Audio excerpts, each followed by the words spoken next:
কেন আসছেন? আমরা এখানে আসছি ঢাকা উত্তরা মাইলস্টোনে যে একটা বড় একটা বিমান দুর্ঘটনার বিমান ট্রেনিং এর জন্য যে একটা দুর্ঘটনা হয়েছে এটার জন্য আসছি। এখানে অনেক বাচ্চারা আমরা শুনতে পারছি এখানে নাকি এই যে রক্তের জন্য অনেকে বাচ্চারা মারা যাচ্ছে, আমাদের ভাই, আমাদেরই বোন, আমাদেরই বাচ্চা ওনারা মারা যাচ্ছে। তো এটা তো আমাদের জন্য অনেক খারাপ লাগে। এটা আমরা তো দেশের জনগণ নাকি, আমরা এই দেশের নাগরিক, তো আমাদেরও তো একটা দায়িত্ব আছে ওদের পাশে দাঁড়ানো। তো আমার ফ্যামিলি কেউ যদি একটা অ্যাক্সিডেন্ট করছে আমি পাশে দাঁড়াতে পারি, ওনারাও তো আমার ফ্যামিলি, জনগণ আমার ফ্যামিলি। যেহেতু আমি জনগণ একটা খাই বলতে কোনো কথা না, আমি দেশের নাগরিক অবশ্যই একজন মানুষের পাশে দাঁড়ানো, মানুষের জন্য। তাই আসছি, দোয়া করবেন যেন আমরা যেন সফল হতে পারি, যেন রক্ত প্রয়োজন লাগে আমরা রক্ত দিতে পারি তাদের।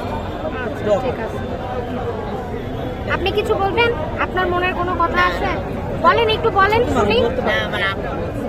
আপা বলছে আপার মতো, আপনি আপনার মতো বলেন। একটু আসেন একটু আসেন। আরে আসেন না, আসেন। হ্যাঁ বলতে পারে না। আর কে আছেন? আপা আসেন, এদিকে আসেন। আরে গুরু তো বলছে, আপনি বলেন, আপনি শিষ্য না? শিষ্যকেও তো বলতে হয়। আসেন শিষ্যরা আসেন, একটু শুনি। আরেকজনকে দেন। ওনাকে না মনে হচ্ছে আপা একজনকে দেন।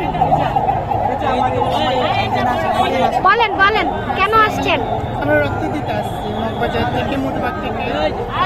আমারও বোন থাকতে পারতো, আপনারও বোন থাকতে পারতো, ভাই বোন থাকতে পারতো, এই জন্য আসছি। এই যে আজকে এই যে আপনারা রক্ত দিতে আসছেন, আপনাদেরও তো কাজকর্ম ছিল, সেই কাজকর্ম ফেলে যে আপনারা আজকে এই যে রক্ত দিতে আসছেন, আপনাদের সমস্যা হবে না কাজে? কেন আজকে আমার বোন থাকতে পারতো, আমার ভাই থাকতে পারতো, ওরা ভালো থাকতো, একটা নিয়ে আমরা চলি। আপনাদের বিপদে যদি আমরা না দাঁড়াই, এটা কে দাঁড়াবে? আমাদেরকে ভাই বোনের চোখে দেখবেন, সেটা আমি আপনাদেরকে।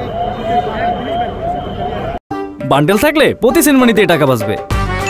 বিকাশ সেনমানি বান্ডেল কিনে জিতুন প্রতি লেনদেনে।